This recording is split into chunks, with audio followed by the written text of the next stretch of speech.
저자의 취미는 모형 자전거 수집입니다.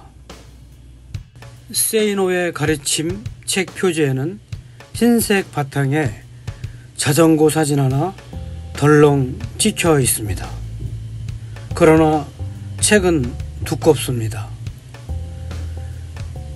그리고 세이노의 가르침이라는 제목 아래에는 피보다 진하게 살아라 라고 하는 문구가 세로로 쓰여져 있습니다. 이 말에는 그의 가치관과 인생 철학이 함축되어 있습니다. 인생의 실전을 알맹이부터 대놓고 드러내놓고 있는 이 실천록은 어느 하나 버릴 것 없는 말들로 가득 채워져 있습니다. 또한 그의 이야기 구석구석을 살펴보면 상투적이고 현학적인 말들을 싹 벗겨낸 현실적인 언어들로 가득 차 있습니다. 독창적이고도 경험적인 교훈들로 꽉 채워져 있는 이 책은 무려 733쪽에 이릅니다. 그의 많은 가르침 중에서 오늘은 앞길이 보이지 않을 때 그 편만 요약해서 정리해 봅니다. 앞길이 보이지 않을 때 그는 7가지의 해결책을 제시하고 있습니다. 첫 번째, 삶이 그대를 속이면 분노하라. 두 번째, 천재 앞에서 주눅들지 말라. 세 번째, 스트레스의 뿌리를 없애라. 네 번째, 실패하면 제로 점으로 내려가라. 다섯 번째, 미래를 미리 계산하지 마라. 여섯 번째, 건강을 잃으면 모든 것을 잃는다고. 일곱 번째, 10분 이상 고민하지 마라. 첫 번째, 삶이 그대를 속이면 분노하라. 이 세상의 부조리에 대해서 나는 주먹으로 피가 나오도록 방바닥을 치고 거울을 깨부신 적이 있었다. 내가 어린 시절 이발소에는 대부분 푸시킨의 시가 걸려 있었다. 삶이 그대를 속일지라도 슬퍼하거나 노하지 말아라. 우울한 날들을 견디며 믿으라. 기쁨의 날이 오리니. 마음은 미래에 사는 것, 현재는 슬픈 것, 모든 것은 순간적인 것, 지나가는 것이니, 그리고 지나가는 것은 훗날 소중하게 되리니. 나는 이 시가 참 싫었다. 내 삶은 수제비로 범벅이 되어 있는데 슬퍼하지도 말고 노하지도 말라니. 희망은 안 보이는데 견뎌내라니. 세상은 이른바 배웠다는 위선자들로 가득 차 있는데 기쁨의 날이 올 것이라 믿으라니. 돈 봉투를 안 가져온다고 나를 책망한다님은 어느 날 모범 교사로 칭송을 받고 나는 자원 입다였는데 멀쩡한 부잣집 친구들은 징집이 면제되고, 그런데 지나가는 시간이 훗날 소중하게 된다니 그것을 나보고 믿으란 말인가. 나는 세상에 대한 나의 분노를 폭파시키고 싶었다. 그래서 신들러 리스트라는 영화의 주인공처럼 세상이 뒤집힐 전쟁을 기다렸던 적도 있다. 그러나 그렇게나 세상을 욕하고 가르침을 줄곧 뺏었지만 정작 나 자신도 크게 다를 바가 없었다. 언제나 눈이 시펄겋게 일확천금만을 노리며 한탕할 기회만 노렸고 아무 하는 일도 없이 꿈틀거리기만 했다. 카프카의 변신에 나오는 벌레처럼 나는 먹고 싸고 먹고 싸는 그런 존재였던 것이다. 어제가 오늘이고 오늘이 내일이었으며 내일은 다시 어제였다. 조그마한 차이도 없었다. 나는 내가 혐오스러웠다. 내가 분노하여야 할 대상은 세상이 아니었다. 나 자신이었다. 나는 혐오스러운 나의 삶이 너무나도 한심스러웠고 끝내는 저주스러웠을 정도로 스스로에게 분노하였다. 내가 나를 죽이고 싶었던 것도 어쩌면 그러한 혐오감과 분노에서 벗어나지 못하는 절망에서 비롯되었을 것이다. 나는 나를 죽이고 싶을 정도로 내 삶의 주인이 되고 싶었다. 나는 5월의 찬란한 햇살 밑에서 향긋한 꽃내음을 그대로 들어마시며 어깨를 펴고 살고 싶었다. 당신은 어떠한가? 내가 수집한 것들 중에는 모형 자전거가 있다. 이미 50개 정도는 되는 것 같다. 인생은 자전거와 같다. 뒷바퀴를 돌리는 것은 당신의 발이지만 앞바퀴를 돌려 방향을 잡는 것은 당신의 손이며 눈이고 의지이며 정신이다. 당신의 발이 생활이라는 이름으로 당신을 움직여주지만 정작 당신의 손은 호주머니 속에 깊이 박혀 있는지도 모른다. 정작 당신의 눈은 당신 앞에 놓인 길을 바라보지 않고 옆에서 빠른 속도로 지나가는 오토바이들과 스포츠카만 부러운 마음으로 바라볼지도 모른다. 그 때문에 비록 열심히 페달을 밟고는 있지만 당신이 탄 자전거는 제자리를 맴돌 뿐이다. 만일 당신이 말초신경이나 자극하는 것들에 현혹되어 채팅, 게임, 공짜 사이트, 복권, 유명 브랜드 상품, TV, 술, 도박, 경마 등의 일확천금과 한탕주의 망상에만 몽롱하게 사로잡혀 있다면 당신이 바로 그렇게 제자리를 맴도는 사람이다. 그렇게 삶에 질질 끌려다니며 제자리를 맴도는 사람들이여, 이제는 그 삶을 정면에서 바라보아라. 비겁하게 외면하지 말라. 그 삶이 자랑스러운가? 이제는 그 삶에 대한 분노를 할 때가 되지 않았는가?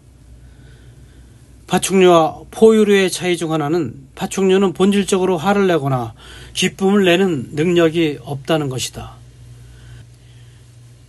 뇌에서 그런 역할을 하는 면역계가 퇴화되었기 때문이다. 악어쇼에서 악어를 때려도 악어가 화를 내지 않는 이유가 거기에 있다. 당신의 삶이 분노할 대상임에도 분노하지 않는다면 이미 당신의 뇌는 썩어버린 것이다.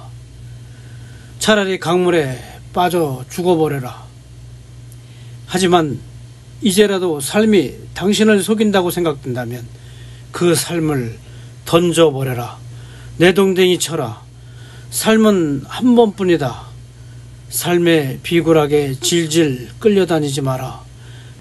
명심해라. 당신이 분노하여야 할 대상은 이 세상이 아니다. 당신의 현재 삶에 먼저 슬퍼하고 분노하면서 노라고 말해라. Say no. 그리고 당신의 삶을 스스로 끌고 나가라. 당신이 주인이다. 인생 역전은 당신 스스로 현재의 삶에 분노하여 그 삶을 뒤집어 버릴 때 이루어지는 것이지, 수백억짜리 복권에 이번에는 내가 당첨될지도 모른다는 달콤한 상상으로 이루어지는 것이 아니다. 앞길이 보이지 않을 때 당신은 당신 자신을 당신이 사랑할 수 있는 사람으로 조금씩 바꿔나가라. 두 번째, 천재 앞에서 주눅 들지 말라. 돈을 번다는 것은 일반적으로 보통 사람들과의 게임이지 당신보다 크게 잘난 사람들과의 게임이 아니다. 예컨대 당신이 보통 사람이라면 하버드를 수석으로 나온 사람과 경쟁하게 될 까닭은 없다. 오히려 그 사람 주변에 더 무서운 경쟁자들이 있기 마련이다. 게다가 이른바 공부 잘하고 머리 좋다는 사람들은 거의 다 학교나 연구소 혹은 법조계나 의료계 또는 유명 기업에 근무하고 있다. 이 얼마나 기쁜 사실이냐. 서울대 이공계 수석 입학생들의 80% 이상은 나중에 교수가 돼 있다는 보고서도 있다. 이 역시 범죄들에게는 너무나도 다양한 일 아닌가. 당신이 보통 사람이라면 교수나 의사 혹은 변호사와 경쟁할 까닭은 없지 않은가. 부자가 되는 데는 신이 내린 어떤 재능이 필요한 것도 아니고 학벌도 배경도 자격증도 큰 도움이 안 된다. 부자가 되는 길을 걷고자 한다면 그것을 빨리 깨달아야 한다. 결국 그것은 보통 사람들과의 게임일 뿐이다. 보통 사람들과의 게임이기에 그렇게 어려운 것이 아니다. 그저 우리는 우리가 속한 분야에서 다른 보통 사람들과 경쟁하여 이기면 되는 것뿐이다. 그들이 놀 때 놀지 말고, 그들이 잠잘 때 잠을 덜 자고, 그들이 쓸 때 덜 씀으로써 목돈을 준비하고 기회를 찾으면 된다. 게다가 그렇게 노력하는 자가 성공할 수밖에 없는 분명한 이유가 있다. 보통 사람들은 학벌이나 배경이나 자본이 있어야만 성공할 수 있다고 믿는다. 학벌이나 자본, 배경 등이 없는 보통 그런 사람들은 자기들에게 그런 것이 없으므로 노력해보았자 무의미하다고 믿고 아예 노력을 포기하고 만다. 현재의 위치에서 미래를 미리 계산하여 보고 미리 포기하는 그런 사람들이 당신의 주변 사람들이며, 그들은 그저 일확천금을 꿈꾸면서 연예인이나 정치인, 스포츠 선수들, 컴퓨터 게임, 채팅, 명품 브랜드, 경마 등에 무지 관심이 많다. 당신이 현재 하는 게임은 바로 그런 사람들과 하는 것이다. 기억하라. 이것 역시 당신에게는 춤을 추고 싶을 정도로 너무나도 기쁘고 다양한 사실이라는 것을. 이것은 마치 전쟁터에서 당신의 적군들이 더 이상 싸울 생각을 하지 않고 총을 내려놓는 것이나 마찬가지다. 그러한 적들과 싸울 때는 총도 필요 없고 그저 활이나 창만 있어도 이길 수 있지 않겠는가. 거창한 그 무엇도, 번쩍번쩍한 학벌도, 대통령 친척과 친하게 지내는 배경도, 많은 자본도 필요 없다는 말이다. 이 사실을 빨리 깨달아라. 그리고 대원칙 1. 자기가 얼마나 부자인지 보여주려고 가시하는 연놈들은 절대로 믿지 마라. 세 번째, 스트레스의 뿌리를 없애라. 스트레스, 그 문제의 핵심을 살펴보자. 왜 스트레스가 생기는가? 어떤 문제가 발생하기 때문이다. 그 문제는 어디에서 발생하는 것인가? 일이나 인간관계에서 발생한다. 스트레스는 일이나 인간관계에서 발생한 문제가 풀리지 않아서 생기는 것이다. 왜 문제가 안 풀리는 것일까? 푸는 방법을 모르기 때문이다. 왜 모르는가? 책도 안 읽고 공부도 안 하기 때문이다. 왜 공부를 스스로 안 하는가? 게으르기 때문이며 스스로의 판단과 생각을 우물한 개구리처럼 최고로 여기기 때문이다. 한 달에 책 한 권도 안 보고 공부는 학원이나 학교에 가야만 하는 걸로 믿는다. 그러면서도 놀 곳은 다 찾아다니면서 논다. 그런 주제에 자기는 성실하게 열심히 살아가는데 주변의 상황 때문에 스트레스를 받는다고 생각하며 그러면서도 수입이 적다고 투덜투덜댄다. 문제가 생기면 문제를 해결하고 덤비는 것이 올바른 태도이다.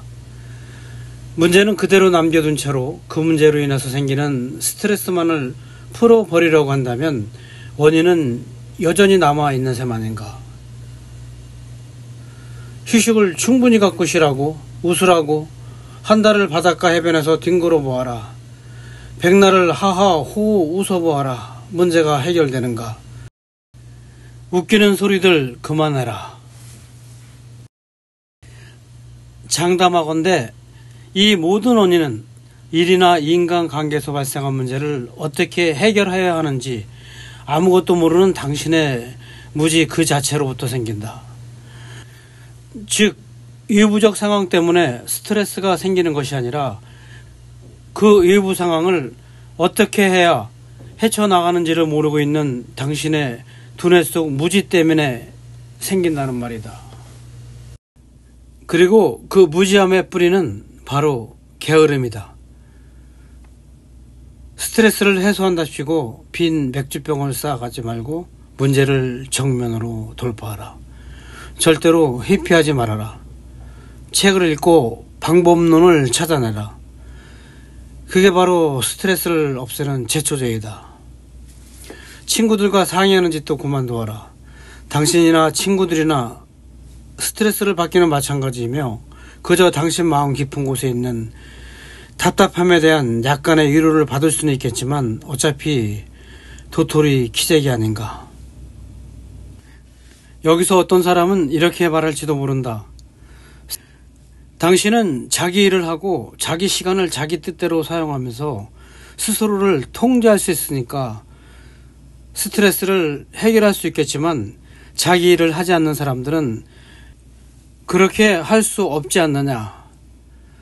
거기에 대해서 나는 이렇게 답하고 싶다. 아마도 당신은 남이 시킨 일을 하는 이상 스트레스에서 벗어날 수 없다고 생각하는 모양인데 천문에 맞습니다. 왕년에 누군 남이 시킨 일을 안 해본 줄 아는가? 내가 당신하고 다른 점은 나는 누가 시킨 일이건 아니건 간에 이를 해결할 능력 배양에 언제나 최선을 다한다는 점이다. 그리고 그 능력 배양은 언제나 일과 후에 있었으며 노는 날이라곤 거의 없이 30대를 보냈었다. 아마도 당신은 노는 날들을 악착같이 모두 다 찾아 먹어왔을 것이다. 네 번째, 실패하면 제로 점으로 내려가라. 왜 큰 부자들은 대부분이 하나같이 가난하였던 과거를 갖고 있을까? 어째서 중산층 이상의 가정에서 태어나 부자가 된 사람보다는 하류층에서 태어나 큰 부자가 된 사람들의 수가 압도적으로 더 많은 것일까? 여러 가지 이유가 있겠지만 중요한 사실은 가난을 일찍 경험한 사람들은 가난하였던 생활 수준이 출발점이었기 때문에 그것으로 언제라도 돌아가는 것을 부끄럽지 않게 생각하는 것이다. 그들은 일이 잘못되어서 갖고 있던 것을 모두 다 날리는 실패를 당하게 되어도 제로 점으로 돌아가서 재출발을 할 줄 안다. 수없이 많은 부자들이 사업이나 투자에서 실패하거나 홍수나 화재 등으로 전 재산을 날렸다가도 재기에 성공하는 이유가 바로 거기에 있다. 그러나 중산층 이상의 가정에서 자라난 사람들은 대부분 그러한 어려움이 닥쳤을 때 제로점으로 가려고 하지 않는다. 제로점에서 출발했던 경험이 없는 그들에게 있어서 제로점으로 가는 것은 뒤돌아가는 것이 아니라 개척하여야만 하는 미지의 불안한 공포로 비치기 때문이다. 그러므로 바로 그 이유 때문에 그들은 실패에서 벗어나지 못하며 실패 자체를 너무나 두려워하다 보니 되는 일도 별로 없게 된다. 낮은 곳에서의 삶을 체험하여야 나중에 경제적 어려운 문제에 부딪혔을 때 지혜롭게 헤쳐나갈 수 있음을 나는 지금도 믿는다. 중산층이나 상류층에서 태어나서 비교적 안정된 환경에서 자란 사람들은 실직이나 투자 실패 등으로 인한 경제적 곤란을 겪게 되면 대부분 빚을 내려고 한다. 그러면서 그들이 살았던 생활 수준보다 현저하게 낮은 곳으로 내려가려고 하지 않는다. 바로 그것이 문제다. 왜 재산을 갖고 이민을 간 사람들보다는 빈 털터리로 이민을 간 사람들이 그 낯선 땅에서 성공하는 경우가 더 많은가? 밑바닥에서 아무것도 없이 닥치는 대로 아무 일이나 그렇게 하면서 그곳 사람들의 눈으로 보기에는 아주 낮은 생활 수준으로 살아가면서 돈을 모았기 때문이다. 제로점에서 살게 되면 모든 것이 플러스의 희망으로 쌓여만 간다. 돈이 쌓이고 희망이 쌓여간다. 빚이 있는데도 삶의 질과 품위를 유지하려고 들면 그 빚을 갚아야 하기 때문에 돈은 쌓이지 않고 희망은 갉아먹힌다. 마이너스의 희망뿐이다. 그것이 절망이다.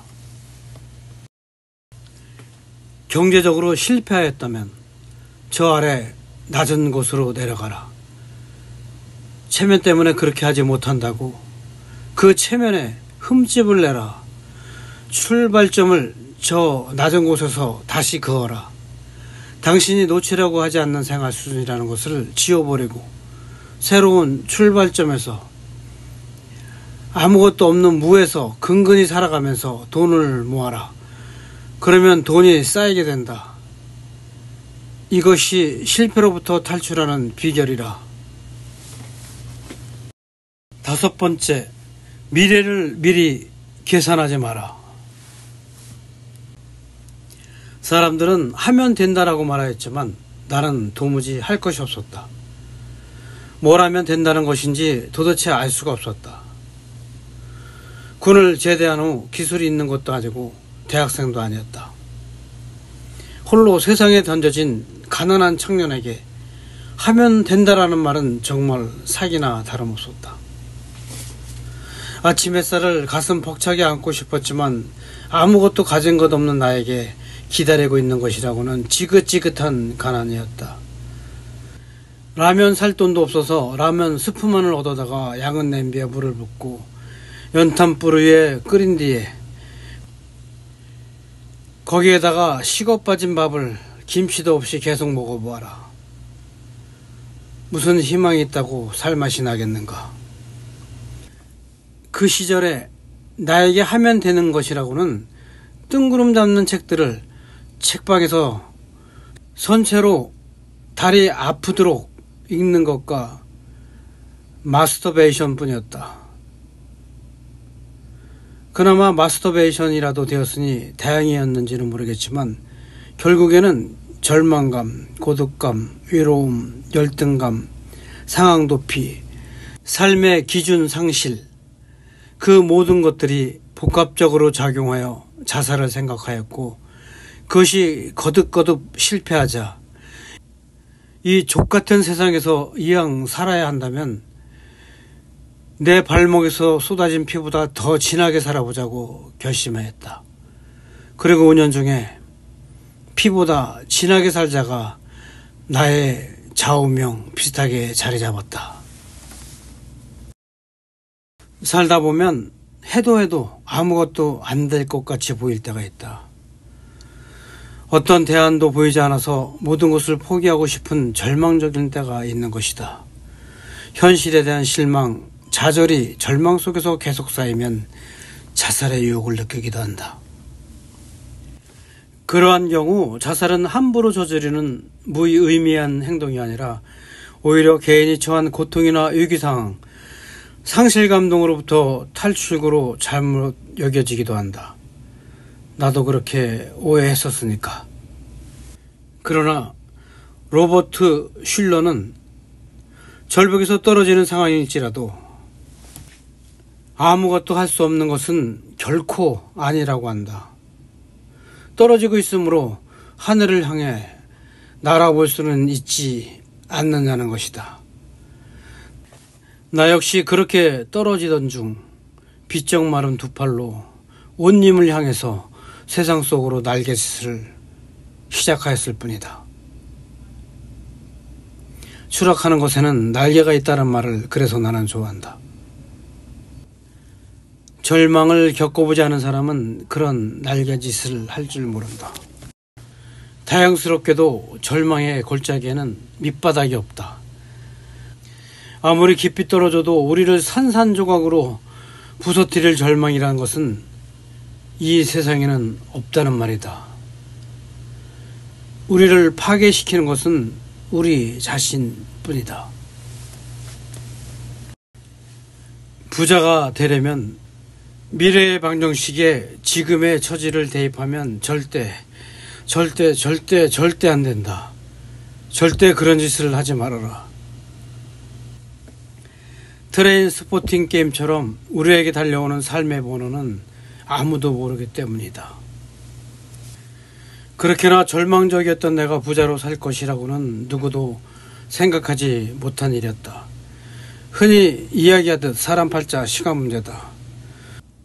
그러므로 미래를 미리 계산해서 절망하는 어리석음을 버리고 그저 이 순간부터 당신의 미래 언젠가는 무슨 일인가가 새로 일어날 수 있도록 책을 읽고 지식을 축적해라. 절대로 내가 이걸 배워서 어디다 써먹겠어, 내가 이렇게 한다고 해서 무슨 소용이 있겠어 하는 그런 따위의 생각은 추호도 갖지 말아라. 그건 역시 미래의 방정식에 현재의 시간을 대입시키는 어리석은 짓이며 패제들이 즐겨 사용하였던 핑계에 지나지 않는다. 단 조건이 있다.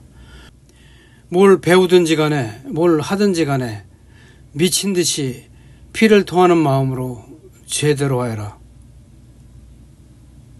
그렇게 할 때야 비로소 미래는 그 암흑의 빗장을 서서히 열어주기 시작할 것이며 조만간 그 빗장 너머에서 비치는 강렬한 태양빛 아래에서 당신은 감격의 눈물을 흘리게 될 것이다. 이미 그렇게 몇 년째 살아왔음에도 변화가 없다면 당신은 그저 삶의 번호를 잘못 찍은 바람에 길을 잘못 들었을 뿐이다. 그 잘못된 길에서 절망하지 말고 빨리 깜빡이를 켜고 길을 바꾸어라. 내 말을 믿어라. 거기서 새 삶이 무섭도록 빠르게 달려온다. 정말로 그렇게 되느냐고? 6번째, 건강을 잃으면 모든 것을 잃는다고? 나는 부자가 되고 싶어하는 사람들에게 일과 관련된 공부를 할 때에는 피를 토하는 자세로 하라고 한다.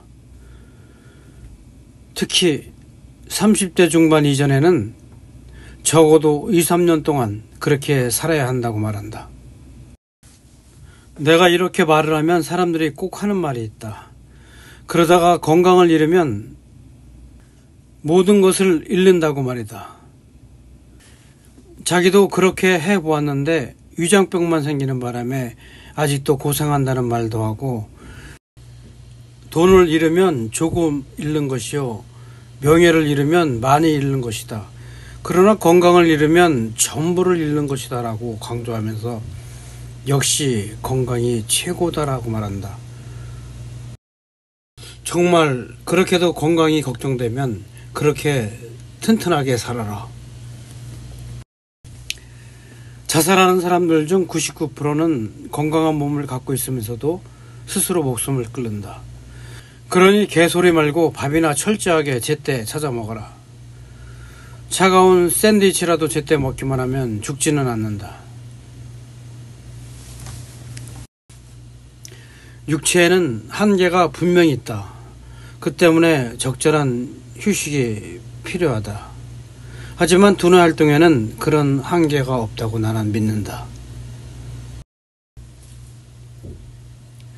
내가 피토하듯 하라는 것은 어느 한 분야에 정신을 계속 집중시키면서 두뇌를 계속 사용하라는 뜻이다.